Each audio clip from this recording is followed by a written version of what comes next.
Working at KVUE is challenging. So I started out as a video editor, and then I moved over to photojournalism. Basically, when I got the job, it was only supposed to be a contract job that would last for a few weeks. And then after a few weeks, they asked me to stay, but they had a caveat to that. Now, do you know how to use a Sony EX1? I almost laughed as I looked over and saw this, and they were like, we have several different camera types, but can you use this one?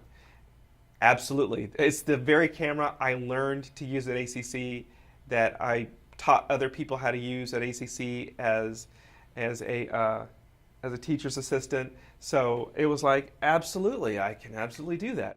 Shooting during Hurricane Harvey, I actually do also work as a drone operator at KVUE. I would be the co-pilot in essence. And I had a pilot, he would operate the actual drone itself, and I operated the camera. And I remember a situation occurred where we were filming actually out in LaGrange. Everything was flooded, like everything. And I remember we were taking the drone over the town, and I didn't know it, but there was this family behind me. And the husband came up, and he was like, could you move it a little bit to the left? And he said, you see that spot? And he pointed it out on my screen. He says, well, that was my house. And there was nothing there but water. And I remember, I'll never forget that he looked at that and he just nodded his head continuously for a while and just said, that's what I thought. That's what I thought. That was my house. I thought that was the case.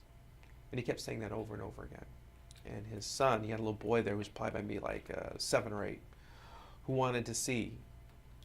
And his dad picked him up and showed him and said, this was our house. It was our house. And the little boy started crying a little bit, and he didn't want to look at the camera. He didn't want to look at the image anymore. So the father put him down, and eventually they walked away. I was happy I was able to at least show him his house, to at least provide that to him so he could see something, get some sort of, I think he held out hope that his house survived, that maybe it didn't get flooded, but unfortunately that was not the case.